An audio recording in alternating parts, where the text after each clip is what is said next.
जी, अस्सलाम वालेकुम। स्टार्ट करते हैं हम लोग आज का टॉपिक अपना। हमारे आज के लर्निंग ऑब्जेक्टिव्स जो हैं, वो पहली बात तो ये है कि चैप्टर नंबर या फर्स्ट वीक ऑफ डेवलपमेंट को कंप्लीट करना, जिसमें फर्टिलाइजेशन रह गया, ठीक है, और क्लीवेज, ये 2 पॉइंट्स रह गए हैं और ये जल्दी ही कवर हो जाएगा इंशाल्लाह। ठीक है जी, स्टार्ट करते हैं हम लोग फर्टिलाइजेशन से। अब फर्टिलाइजेशन क्या है, पहले तो इसकी डेफिनेशन। फर्टिलाइजेशन एक्चुअली वो प्रोसेस है जिसमें हमारे पास मेल और फीमेल गैमेट्स जो हैं वो फ्यूज करके जाइगोट बनाते हैं। ठीक है, हमने पहले क्या पढ़ा था कि गैमेटोजेनेसिस क्या है, यानी कि गैमेट्स बनते थे हमारे पास, उसमें गैमेट्स क्या थे, स्पर्म और एग जो था।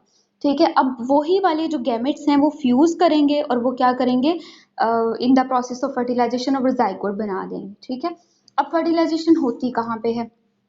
ठीक है, जो आप लोगों का यूट्रस है, आपको उसके पार्ट्स का भी पता होना चाहिए। ठीक है, वो मैं एक दफा आपको ड्रॉ करके दिखाती हूँ।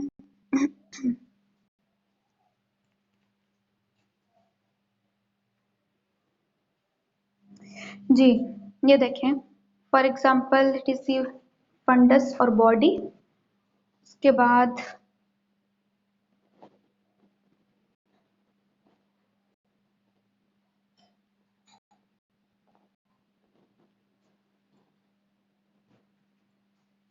जी, इसमें आप लोग ये देखें कि ये वाला यहाँ पे ओवरी है। ठीक है, यहाँ पे भी ओवरी है। ये जो अब सबसे पहले आपके पास ये जो छोटी छोटी सी आप लोगों को यहाँ पे प्रोजेक्शन सी नजर आ रही हैं, दीज आर फिम्ब्रिया। ठीक है, और उसके बाद फौरन ऊपर अगर हम लोग आए यहाँ पे, ठीक है, यहाँ पे क्या है, एम्पूला। और उसके बाद इस वाले पॉइंट पे जो है वो हमारे पास इस्थमस होती है। मैंने सही वाली आपको डायग्राम नहीं दिखाई, लेकिन मैं स्क्रीन शेयर करके बाद में दिखाऊंगी। ठीक है, अभी आप लोग यहीं से समझ लें। सबसे पहले ये जो आपको प्रोजेक्शन सी नजर आ रही थी, दीज वर फिम्ब्रिया, और उसके बाद यहाँ पे एम्पूला है और फिर इस्तमस है। ठीक है, और जो ये फिम्ब्रिया है, इसके फौरन बाद वाला पॉइंट जो है, ये वाला पॉइंट, फौरन बाद वाला पॉइंट इन प्रोजेक्शन के बाद, इसको हम कहते हैं इनफंडिब्यूलम। ठीक है, अब फर्टिलाइजेशन कहाँ पे होगी? ठीक है, फर्टिलाइजेशन जो है वो इस एम्पूला में होगी। ठीक है, अब इसकी भी रीजन क्या है कि एम्पूला जो है, एक तो यहाँ पे तो डायग्राम है, मैंने सारे पार्ट्स आपको एक तरह से शो करवाए हैं, लेकिन मैं आपको बाद में दिखाती हूँ कि सिर्फ और सिर्फ एम्पूला जो है वो वाइडेस्ट पार्ट है आपकी यूट्राइन ट्यूब का। ठीक है, ये पूरी की पूरी यूट्राइन ट्यूब थी, इसका सबसे वाइडेस्ट पार्ट है एम्पूला।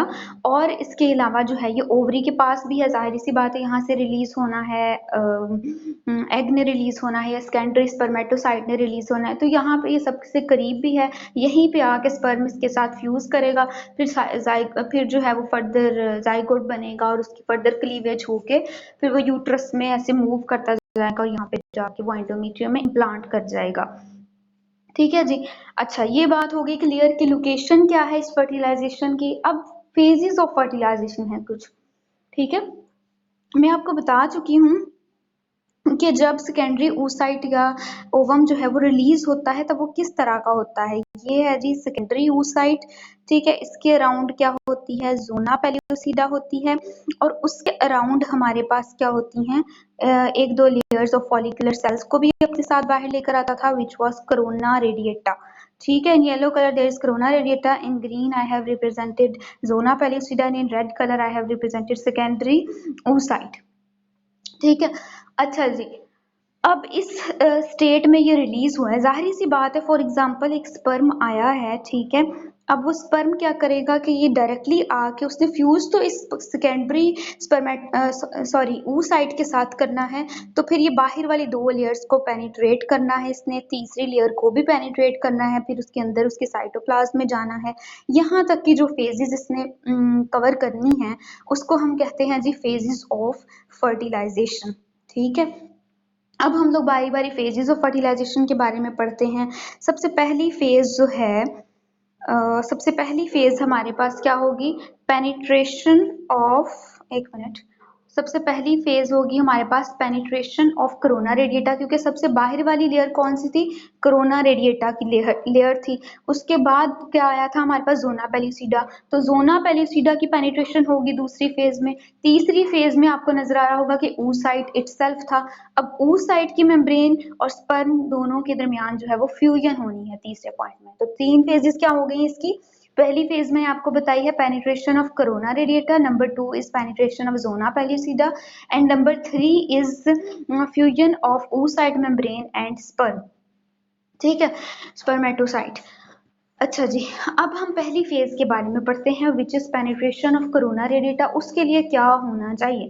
पहली बात तो ये है कि क्या जब स्पर्म आता है एक फीमेल की विजाइना के जरिए जो है वो एंटर होता है, ठीक है, स्पर्म्स काफी सारे होते हैं, ठीक है, मिलियंस ऑफ स्पर्म्स, तो उनमें से क्या सारे के सारे ही वहां पे आके जमा हो जाएंगे? नो, ठीक है, मिलियंस में से सिर्फ और सिर्फ अ फ्यू हंड्रेड्स, 200 to 300 आप कह सकते हैं, ठीक है, वहां तक मूव करेंगे।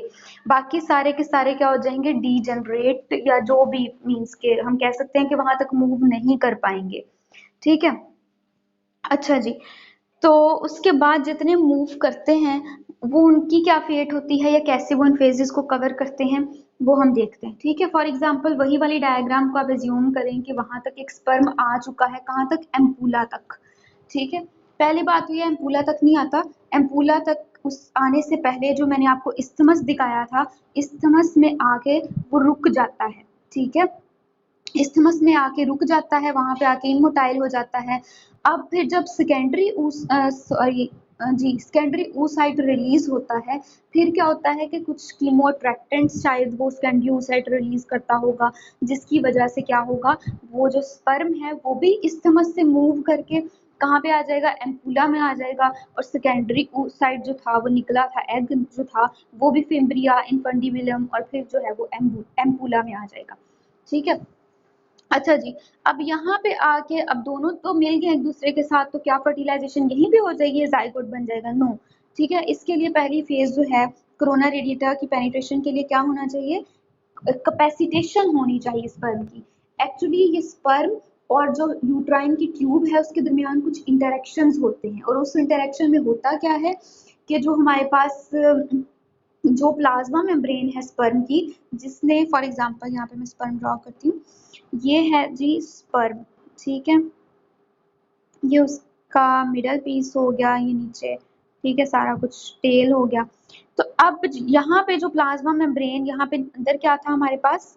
आ, ये था न्यूक्लियस, उसके अराउंड क्या था? एक्रोसोम थी। ठीक है, अब एक्रोसोम के ऊपर वाली जो प्लाज्मा मेम्ब्रेन है उसके अंदर से कुछ ग्लाइकोप्रोटीन, एक कोट होता है इसके अंदर, ग्लाइकोप्रोटीन कोट प्लस कुछ प्लाज्मा प्रोटीन्स होती हैं। उन्होंने इस कैपेसिटेशन वाले रिएक्शन के दौरान जो है वो रिमूव हो जाना है। ठीक है, इन दोनों चीजों ने रिमूव हो जाना है। और इस कैपेसिटेशन वाले प्रोसेस को टाइम कितना चाहिए होता है? It requires about 7 hours. ठीक है, अच्छा जी, अब जब वो कैपेसिटेशन हो गई एक स्पर्म की, तो स्पर्म जो है वो क्या कर जाएगा? कोरोना रेडिएटा को पेनिट्रेट कर जाएगा। फॉर एग्जांपल ये सेकेंडरी oocyte था, जोना पेल्यूसिडा था, कोरोना रेडिएटा था। ठीक है, अब जो है वो स्पर्म पहले यूं बाहर पड़ा था, अब क्या करेगा स्पर्म जो है वो इसको पेनिट्रेट करके यहाँ पे आगे तक आ जाएगा। ठीक है, जोना पेल्यूसिडा तक आ जाएगा, लेकिन जोना पेल्यूसिडा को क्रॉस नहीं कर पाएगा। ठीक है, अब ये काफी सारे स्पर्म जो है वो इसको क्रॉस कर जाते हैं, ये नहीं है कि एक कर जाता है। ठीक है, फ्यूज तो एक नहीं होना है, वो भी कैसे बताती हूँ कैसे होगा, एक कैसे बचेगा। काफी सारे जो है वो जोना पेल्यूसिडा पे आके जो है वो इंटरेक्ट यहाँ पे कर लेते हैं, यानी कि कोरोना रेडिएटा वाला प्रोसेस जो है वो काफी सारे करके एंटर हो जाते हैं। नेक्स्ट सेकंड फेज क्या है हमारे पास? That is penetration of zona pellucida. अब जोना पेल्यूसिडा की पेनिट्रेशन कैसे होनी है? ठीक है, जोना पेल्यूसिडा की पेनिट्रेशन के लिए हमारे पास this is secondary oocyte again, this is zona pellucida. ठीक है, अब दो ही ड्रॉ करेंगे, एक को तो आप बाहर वाली को तो अभी रहने दें, कोरोना रेडिएटा तो पेनिट्रेट हो चुके। अब जो जोना पेल्यूसिडा है ये इटसेल्फ क्या करेगा? ये जोना पेल्यूसिडा 3 प्रोटीन रिलीज करेगा, ZP3। ठीक है, 3 रिलीज कर सकता है, लेकिन इस प्रोसेस के लिए क्या करेगा? 3 सॉरी जोना पेल्यूसिडा 3 को रिलीज करेगा। ठीक है, अब इस जोना पेल्यूसिडा 3 की वजह से क्या होगा? जो हमारे पास उस स्पर्म का जो एक्रोसोम था, यानी वो जो न्यूक्लियस को कवर कर रही थी एक लेयर, अगर आपने पहले वाले लेक्चर्स लिए हों तो, वो एक्रोसोम क्या करेगा? वो वाला एक्रोसोम जो है वो रिलीज करेगा एक्रोसिन, ठीक है, प्लस ट्रिप्सिन। ये दो चीजें रिलीज करेगा, जिसकी वजह से जो स्पर्म था वो क्या करेगा? जोना पेल्यूसिडा को भी क्रॉस कर जाएगा। ठीक है, अब यहाँ पे तो काफी सारे आपको बाहर पड़े मैंने बताया, काफी सारे आ जाते हैं। ठीक है, तो लेकिन यहाँ पे कितने पेनिट्रेट करते हैं, जोना पेलिसिडा को सिर्फ और सिर्फ एक करता है यहाँ पे, ठीक है, एक करेगा और वो किसके साथ कांटेक्ट में आ जाएगा, इस oocyte की मेम्ब्रेन के साथ, ठीक है। अच्छा जी, अब तीसरी फेज हम लोग देख लेते हैं। तीसरी फेज कौन सी है, that is fusion of oocyte की मेम्ब्रेन, ठीक है, और स्पर्म जो था वो। अच्छा, अब ये फ्यूजन तो हो चुकी है, ठीक है, हमारे पास ये दोनों एक दूसरे के साथ इंटरेक्ट कर चुके हैं, ठीक है, और जब ये इंटरेक्ट करते हैं एक दूसरे के साथ, ठीक है, मैंने आपको बताया है कि जो पहले वाली फेज थी, पेनिट्रेशन ऑफ कोरोना रेडिएटा, ठीक है, उसमें हमने क्या देखा था कि वो जो एक्रोसोम के ऊपर वाली जो प्लाज्मा मेम्ब्रेन थी, उसमें से ग्लाइकोप्रोटीन, कोट और कुछ प्लाज्मा प्रोटीन्स वो रिमूव हो रही थी। लेकिन जो जोना पेल्यूसिडा था, उसके दौरान क्या हुआ कि हमारे पास जो प्लाज्मा, पहले तो उसके अंदर से कुछ चीजें रिमूव हुई थी, लेकिन अब वो वाली प्लाज्मा मेम्ब्रेन जो कवर कर रही होती है एक्रोसोमल रीजन को, वो प्लाज्मा मेम्ब्रेन इटसेल्फ रिमूव हो जाती है, ठीक है। दैट इज वाई कि जो जोना पेरिसिडा के रिएक्शन के दौरान तो वो रिमूव हो गई थी। अब जो इंटरेक्शन हुआ होगा वो किस किस के दरमियान हुआ होगा, ये जो हमारे पास स्पर्म थी, इसके हेड वाले रीजन पे, एक्रोसोम वाले रीजन के ऊपर वाली जो प्लाज्मा मेम्ब्रेन थी वो तो रिमूव हो चुकी है, ठीक है, पीछे वाली जो प्लाज्मा मेम्ब्रेन है वो तो बची हुई है ना, वो प्लाज्मा मेम्ब्रेन और ये स्पर्म और ये जो oocyte की मेम्ब्रेन है, ये दोनों एक दूसरे के साथ इंटरेक्शन करेंगी, ठीक है जी। अच्छा, अब इन्होंने इंटरेक्शन कर लिया एक दूसरे के साथ। अब इस इंटरेक्शन की वजह से जाहिर सी बात है oocyte या एग के अंदर कुछ चेंजेस तो आएंगे ही, क्योंकि अब उसको स्पर्म मिल चुका है। वो क्या चेंजेस हैं? अच्छा, अब ये 3 पॉइंट्स आपको वायदे के लिहाज से आने चाहिए। अब आपको बताना पड़ेगा कि एग किस तरह से रिस्पॉन्ड करेगा, ठीक है, जब उसको स्पर्म मिल जाएगा तो वो 3 तरह से रिस्पॉन्ड करेगा। नंबर 1 हम लोग बात कर चुके हैं कि जो हमारे पास सेकेंडरी मियोटिक डिवीजन जो कि मेटाफेज 2 पे अरेस्ट हुई थी, वो तो स्पर्म के मिलने पे ही कंप्लीट होनी थी, जाहिर सी बात है, वो भी रिज्यूम कर जाएगी, वो भी स्टार्ट हो जाएगी दोबारा से, मेटाफेज 2 से आगे प्रोसीड करेगी और वो कंप्लीट हो जाएगी, ठीक है। दूसरा वो क्या रिस्पॉन्ड करेगा, दूसरा जो है वो हमारे पास एक जोना रिएक्शन होगा, ठीक है, जोना रिएक्शन होगा। वो क्या है? अब हमने तो कहा कि जी सिर्फ एक ही स्पर्म ने मूव करना है, ठीक है, स्पर्म ने एक ने ही जो है वो एंटर होना है oocyte के साइटोप्लाज्म में। आप ये भी पढ़ते आए होंगे कि एग हमेशा एक होता है, स्पर्म्स काफी सारे आते हैं। मैंने आपको बाहर काफी सारे बना के ही दिखाए थे, ठीक है, लेकिन अंदर साइटोप्लाज्म के अंदर जो है वो एक ही जाएगा। तो अब बाकियों को हम कैसे रोक सकते हैं? बाकियों को हम रोकेंगे इस जोना रिएक्शन के जरिए। Now what is zona reaction? Zona reaction actually ये है, फॉर एग्जांपल मैं ड्रॉ करके दिखाती हूँ कि ये हमारे पास क्या था, सेकेंडरी oocyte, और ये बाहर क्या थी जी, जोना पेल्यूसिडा। अब जोना पेल्यूसिडा और इस सेकेंडरी oocyte के दरमियान की जो स्पेस है ना, इसके अंदर की स्पेस, इसको हम कहते हैं पेरीविटिलाइन स्पेस, पेरीविटिलाइन स्पेस, PERIVITELLINE, ठीक है, पेरीविटिलाइन स्पेस है ये। अब क्या होना है कि ये जो हमारे पास oocyte है, इसके अराउंड कुछ हमारे पास ना कॉर्टिकल ग्रेन्यूल्स पड़े होते हैं, इसकी बिल्कुल मेम्ब्रेन के अराउंड, ठीक है। जब स्पर्म कांटेक्ट में आता है इस मेम्ब्रेन के साथ, तो ये जो कॉर्टिकल ग्रेन्यूल्स हैं, इन्होंने क्या करना है, कुछ एंजाइम्स रिलीज करने हैं। उन एंजाइम्स ने अब क्या करना है, उन एंजाइम्स ने जाके इस येलो वाली जोना पेल्यूसिडा के ऊपर क्या करना है, इंटरेक्ट करना है, और जाके उसके अंदर, उसके ऊपर जो रिसेप्टर्स थे फॉर स्पर्म्स, ठीक है, उन रिसेप्टर्स को इस तरह से उनकी इनएक्टिवेशन करवा देंगे, ताकि उसके साथ आके कोई स्पर्म जो है वो फर्दर ना और जो है वो ज्वाइन कर सके या उसके साथ कंबाइन मीट ना कर सके। तो इसको हम इस तरह से पॉलीस्पर्मी के प्रोसेस को बचा लेते हैं, यानी एक से ज्यादा स्पर्म्स की एंट्री को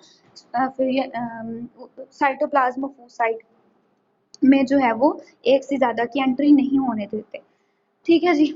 अच्छा, ये हो गया अब हमारे पास। और उसके बाद अगर हम लोग देखें तो तीसरी चीज कैसे वो रिस्पॉन्ड करना था, एक पॉइंट मैंने आपको बताया कि जोनल रिएक्शन होंगे, आप इसको कॉर्टिकल रिएक्शन भी कह सकते हैं, क्योंकि ये कॉर्टिकल ग्रेन्यूल्स है ना, ये जो रेड में मैंने डॉट टाइप ड्रॉ किए हैं, तो कॉर्टिकल और जोनल रिएक्शन आप इसको कह सकते हैं। दूसरा जी resumption of second meiotic division हुई थी। तीसरा जी हमारे पास क्या होगा, तीसरा जो है वो एक्टिवेशन ऑफ एग हो जाएगी। ठीक है, अब एग की एक्टिवेशन में क्या होगा कि एग जो है वो जैसे ही उसके अंदर स्पर्म आया, ठीक है, उसका न्यूक्लियस क्या करेगा, इसका एग का न्यूक्लियस जो है वो स्वेल हो जाएगा।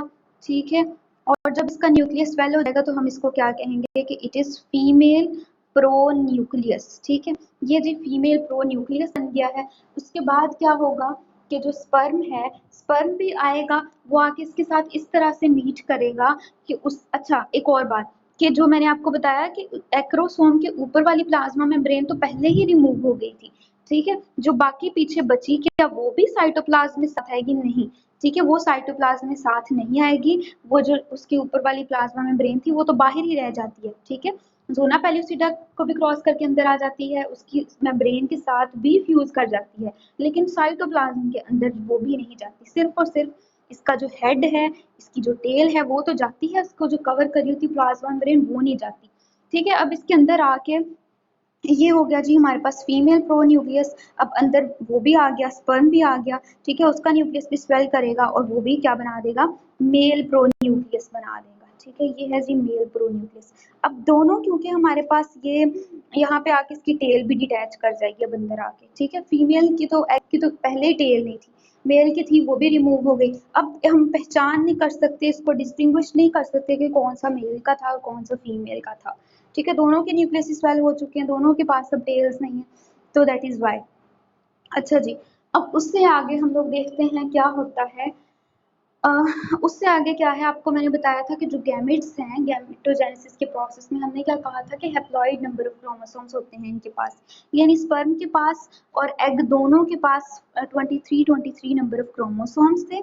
लेकिन अब क्या होना है कि इन्होंने जो है क्या कहते हैं उसको, माइटोसिस कर लेनी है, और इनका जो क्रोमोसोम नंबर है वो फिर से इन्होंने डिप्लॉइड बन जाना है। इन दोनों ने फिर से 46 नंबर ऑफ क्रोमोसोम्स जो है वो अपने पास डिवेलप कर लेने हैं। ठीक है, अब आपको पता है माइटोसिस का प्रोसेस कैसे होता है। पहले वो स्पिंडल पे आके 23 मैटरनल और 23 पैटर्नल क्रोमोसोम दोनों आके अरेंज होंगे, फिर दोनों जो है वो क्या करेंगे कि स्प्लिट हो जाएंगे। ठीक है, और उसके बाद फिर साइटोकाइनेसिस का प्रोसेस होगा, और ये जो है वो क्या होगा हमारे पास कि 2 सेल्स में ये डिवाइड हो जाएगा। ये वाला जो एक स्ट्रक्चर था, एक मिनट,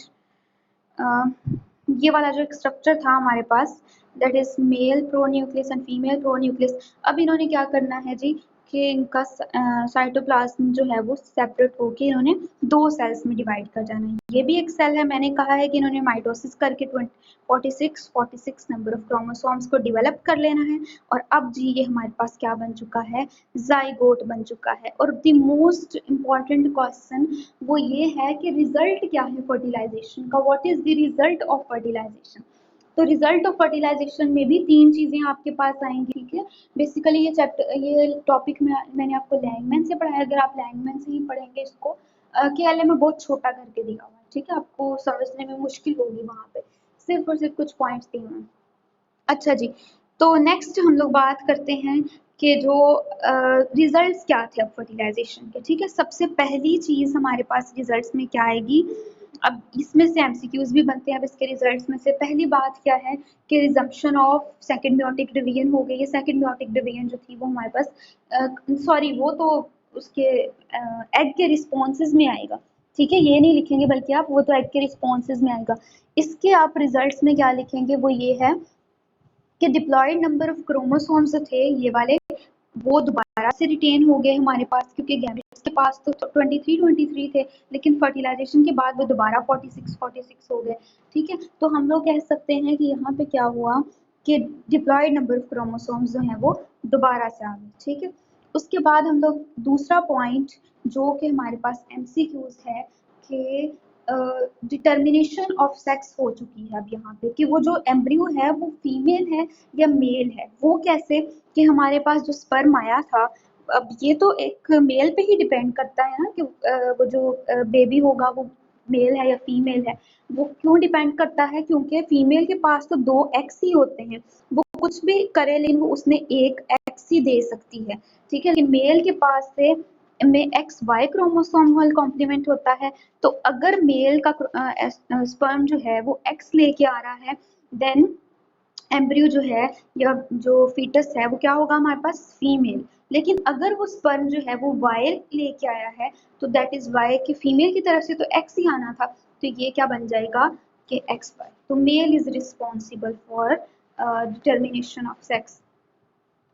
तो यहाँ पे जो है वो आपके पास एमसीक्यूज आता है कि sex is determined at the time of, ठीक है, तो वो नीचे ऑप्शन होते हैं, you have to tick fertilization, कि फर्टिलाइजेशन के टाइम पे सेक्स डिटरमिन हो जाती है, ठीक है। उसके बाद जी हमारे पास या ये नहीं, आपने माइंड में कॉन्सेप्ट होगा, आपने सुना भी होगा कि 5th मंथ में वो डॉक्टर्स या 4th मंथ में बताते हैं जी कि बेबी जो है वो मेल है या फीमेल। वो एक अलग चीज़ है, वो तो उसकी डिपेंड करता है, लेकिन एक्चुअली जो है वो हमारे पास कब डिटर्मिन हो जाती है सेक्स, ठीक है, वो हो जाती है at the time of fertilization. तो आपको इस तरह का ऑप्शन भी दे सकते हैं कि in the 5th month of pregnancy जो है वो डिटर्मिन हो जाती है।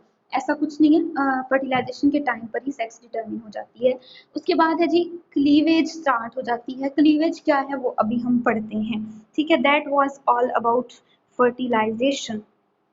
और इसके अलावा ये था कि हमारे पास एक और एमसीक्यूज जी, वो एमसीक्यूज क्या है कि आपने पढ़ा कि मैं आपको बता रही हूँ कि जो मीन्स के हमने इस केस में तो ये देखा है ना कि एग को स्पर्म मिल गया है, जैसे ही एग रिलीज हुआ था ओवरी से उसको तो स्पर्म मिल गया है, लेकिन अगर इन केस वो उसको एग को स्पर्म नहीं मिलता, ठीक है, और नॉर्मल मेंस्ट्रुएशन होनी होती, तो फिर वो स्पर्म की क्या फेट होती, सॉरी, फिर वो एग की क्या फेट होती, फिर एग ने कहाँ पे जाना था, क्योंकि अब तो कोई सेक्सुअल कॉन्टैक्ट नहीं हुआ, कोई स्पर्म उसको नहीं मिला, तो अब जो है वो एग का क्या होना है, क्योंकि हमने बाकी तो पढ़ लिया कि हमारे पास क्या होगा, कॉर्पस ल्यूटियम बनेगा जो एंडोमेट्रियम की थिकनिंग करवाएगा, एस्ट्रोजन और प्रोजेस्टेरोन रिलीज करवा के, तो वो जो एग है वो एक्चुअली डीजनरेट हो जाता है 24 आवर्स के अंदर अंदर, ठीक है, 24 आवर्स के अंदर अंदर।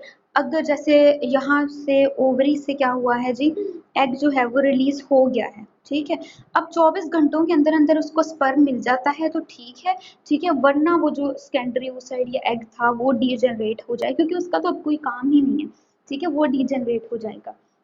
उसने बस रिलीज होके वो कोरोना वो कॉर्पस ल्यूटियम देना था वो दे दिया उसने। नेक्स्ट चेंजेस तो ओवेरियन साइकिल के कॉरेस्पॉन्डिंगली आती जाएंगी एंडोमेट्रियम के अंदर, ठीक है। ये एक एमसीक्यूज है कि कितनी देर बाद जो है वो डीजनरेट कर जाता है एग अगर उसको स्पर्म नहीं मिलता तो, ठीक है। एक और इसमें पॉइंट आपके पास ये आता है, आपकी बुक में मेंशन नहीं है, वैसे मैं आपको बता रही हूँ कि अगर एक फीमेल है, ठीक है, उसके अंदर इनफर्टिलिटी है फीमेल में, ठीक है, उसको कवर करने के थोड़े बहुत चांसेस कैसे होते हैं कि अगर एक फीमेल को पता है उसका मेंस्ट्रुअल साइकिल हमेशा 28 डेज का है, ठीक है, 28 डेज ही है उसका, तो वो जाहिर सी बात है 14th डे पे उसकी ओवुलेशन होगी, ठीक है। जो मैंने आपको कल फॉर्मूला बताया था कि डे ऑफ ओवुलेशन क्या है, is equal to day of days of menstrual cycle minus 14, ठीक है, तो 28 माइनस 14 इज इक्वल टू 14। ये हमारे पास क्या हो गया, 14 डेज हैं इसके, उसको पता है 14th डे पे ही ओवुलेशन हो, तो अगर 14th डे पे सेक्सुअल कांटेक्ट किया जाए, क्योंकि तब तो स्पर्म एग भी रिलीज हुआ होगा और उसको स्पर्म्स भी 24 घंटों से पहले पहले मिल जाएंगे, तो ये इस तरह से इनफर्टिलिटी के चांसेस को जो है वो थोड़ा सा कम किया जा सकता है, ठीक है। ओके जी, ये हो गया।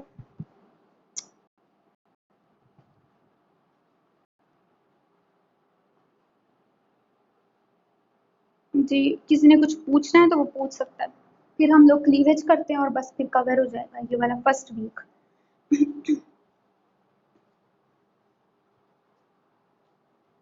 जी, पूछना है किसी ने कुछ? ठीक है। अच्छा जी, आगे चलते हैं हम लोग क्लीवेज। एक्चुअली डायग्राम मुझे उसकी एज सच कोई नहीं मिली, मतलब बनी तो हुई है आपकी, वो लैंडमैन पे भी बनी है, केएलएम पे भी बनी, लेकिन आप कॉन्सेप्चुअल डायग्राम हर स्टेप के साथ साथ खुद बना दें, क्योंकि आपको समझ तो आगे होगी कि वो पेनिट्रेट कर रहा है, जब कोरोना रेडिएटा में से करेगा वो वाली फेज लिख रहे होंगे, तब कोरोना रेडिएटा में से पेनिट्रेट करवा के एक डायग्राम बता दीजिएगा, और फिर जो है वो जोना पेलिसिडा में से पेनिट्रेट करके फिर जो है वो एग में से करके उसको फ्यूज करके दिखा दीजिएगा। बस ये 3-4 डायग्राम्स आप बना दीजिएगा खुद से, ठीक है। अच्छा जी, नेक्स्ट हम लोग देखते हैं क्लीवेज, ठीक है। हमने क्या पढ़ा अभी, तीसरी वो उसकी फेट क्या पढ़ी हमने, वो थी जी कि इनिशिएशन ऑफ क्लीवेज होगी। ठीक है, अब हम देखते हैं क्लीवेज क्या है। क्लीवेज एक एक्चुअली एक ऐसा प्रोसेस है जिसके अंदर हमारे पास क्या बना था, जाइगोट तो बन गया। एक मिनट, हमारे पास क्या हुआ था, जाइगोट, जाइगोट तो बन गया था, 2 सेल स्टेज थी उसकी, ठीक है यूं। और ये है जी आपके पास जाइगोट, ये अंदर न्यूक्लियस है फॉर एग्जांपल, ठीक है, ये है जी जाइगोट। अच्छा, और इसके बाद आपने ये देखना है कि अभी भी ये स्टिल जोना पेलुसिडा इसकी जान नहीं छोड़ी उसने अभी भी, ठीक है, जोना पेलुसिडा अभी भी इसके राउंड है, ठीक है।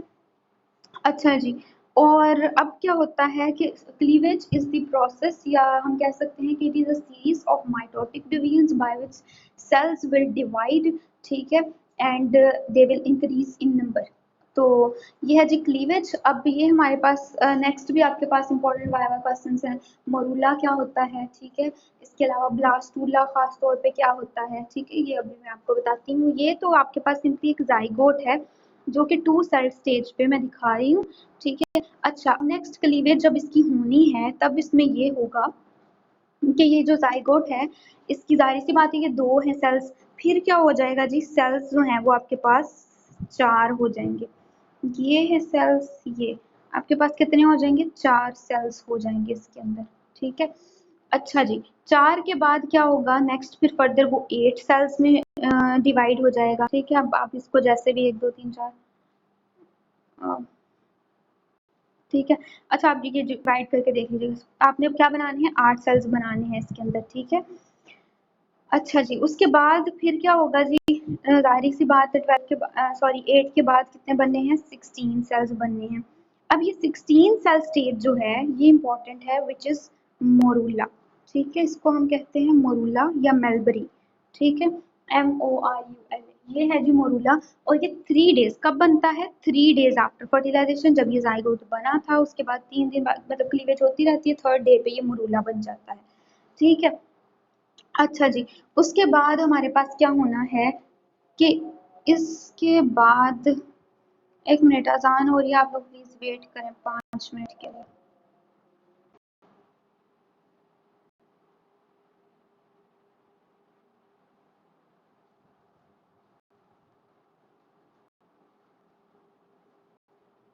जी, क्लीवेज के बारे में हम लोग बात कर रहे थे। क्लीवेज में मैंने क्या बताया था कि 2 सेल्ड हम लोगों के पास एक स्टेज है, 2 सेल्स हैं, ठीक है, वो 2 सेल्स ने क्या करना है, by a series of mitotic divisions divide करते जाना है, ठीक है। तो जो पहले हम लोगों के पास 2 सेल दिखाए थे, 2 से क्या बनेंगे, 4 बनेंगे, 4 से 6 सॉरी 4 से 8 बनेंगे, 8 से जो है वो 16 बनेंगे। हम 16 सेल स्टेज की बात कर रहे थे कि दैट इज मोरूला, ठीक है। और जो 16th सेल स्टेज या मोरूला है वो कब बनता है, 3rd डे ऑफ फर्टिलाइजेशन पे बनता है, ठीक है। उसके बाद नेक्स्ट स्टेज अच्छा जी, ये 1 मिनट, अच्छा, जो हम लोगों के पास 16 सेल स्टेज है ना, फॉर एग्जांपल ये है 16 सेल स्टेज, आप लोग इसमें खुद ही सेल्स बना लीजिएगा, ठीक है। जो इसके हमारे पास अंदर वाले सेल्स होंगे उसको हम कहेंगे इनर सेल मैस, ठीक है। और जो बाहर वाले यहाँ पे सेल्स होंगे बिल्कुल इसके, उसको हम कहेंगे that is outer cell mass, ठीक है।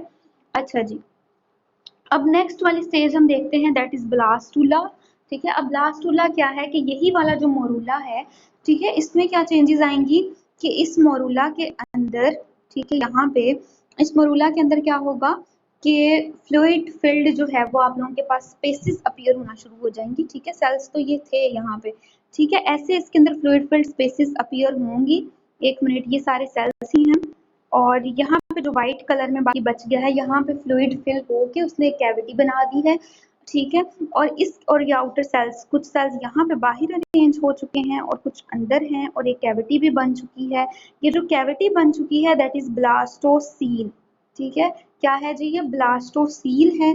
और ये जो है वो हमारे पास इनर सेल मैस है, और जो बाहर है that is outer cell mass. अब इसकी फेट पूछ लेते हैं आप लोगों से, ठीक है, कि व्हाट इज द, और खास तौर पे एम्ब्रियो में तो फेट्स बहुत ज़्यादा इंपॉर्टेंट है कि इस चीज़ की क्या फेट होगी और इस चीज़ की क्या फेट है। अगर वो आपसे इनर सेल मैस की फेट पूछते हैं, ठीक है, जो चीज़ें मैं आपको बता रही हूँ कि नेक्स्ट मैं आपको बताऊंगी वो आप एक साइड पे लिख लिया करें और नेक्स्ट लेक्चर में मुझसे पूछ लिया करें। अभी भी मैं आपको एक नाम बताऊंगी लेकिन उसकी डिटेल नहीं बताऊंगी क्योंकि वो सेकंड वीक में आ रहा है, ठीक है। तो सेकंड वीक के बिल्कुल स्टार्ट में हम लोग स्टार्ट करेंगे। तो आप बेशक लिख लें कि इनर सेल मैस की फेट है कि इसने बनाना है एम्ब्रियो ब्लास्ट, ठीक है, और जो आउटर सेल मैस है इसने क्या बनाना है, ट्रोफोब्लास्ट बनाना है, ठीक है। अच्छा जी, एक मिनट।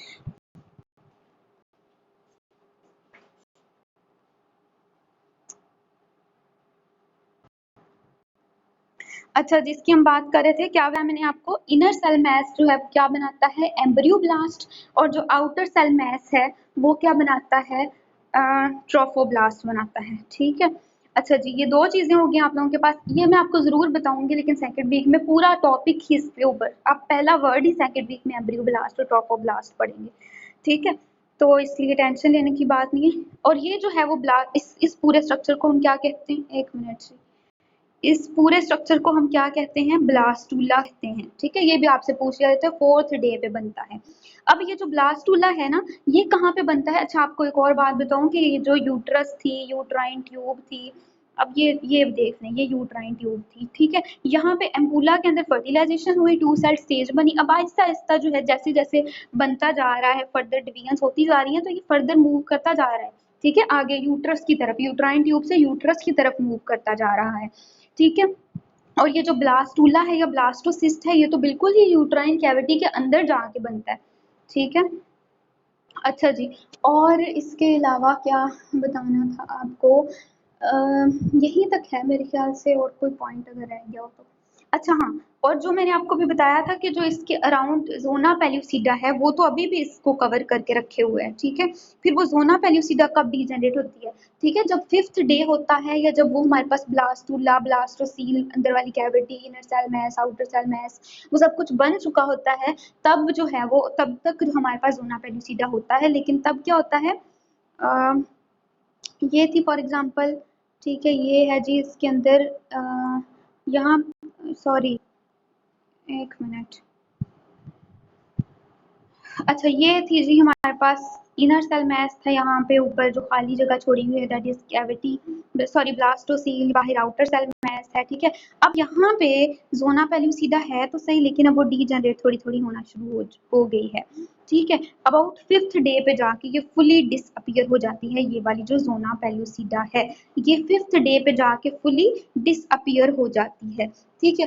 अच्छा जी, और एक और बात कि आपको पता है कि जोना पेल्यूसिडा ने तो इसको कवर किया हुआ था, तो जब तक जाइगोट था, फिर मोरूला था, फिर हमारे पास ब्लास्टूला था, तब तक जो है वो फर्दर ग्रो ही नहीं कर पा रहा था जोना पेल्यूसिडा की लेयर की वजह से, साइज उसका, ठीक है। जितना टू सेल्ड का था उसके अंदर छोटे छोटे सेल्स जो है वो और बन रहे थे, लेकिन साइज ओवरऑल नहीं इंक्रीज कर पा रहा था। जब हमारे पास ये zona pellucida at the fifth day of fertilisation जो है वो डीजनरेट कर गया है, ठीक है, तब हमारे पास क्या होगा कि अब जो है वो अब हमारे पास इसका साइज जो है वो भी इंक्रीज होना स्टार्ट हो गया है, ठीक है। That was all about cleavage. अच्छा, और एक और बात, बस एक पॉइंट, वो ये है कि ये जो हमारे पास टू सेल स्टेज थी, फिर फोर्थ सेल स्टेज थी, ठीक है। अब इसके अंदर ये वाले जो सेल्स है ना, इन सेल्स को हम लोग एक्चुअली ब्लास्टोमियर्स कहते हैं, ठीक है, ब्लास्टोमियर्स, ठीक है। फर्दर जितने भी सेल्स आगे बन रहे हैं, 18 बन रहे हैं, सॉरी 16 बन रहे हैं, 4 से 8 बन रहे हैं, 8 से 16 बन रहे हैं, दीज आर ब्लास्टोमियर्स। जी, हो गया जी कवर। अब आप लोग पूछें, आप लोगों ने कोई क्वेश्चन पूछना है तो, किसी ने भी। जी जी,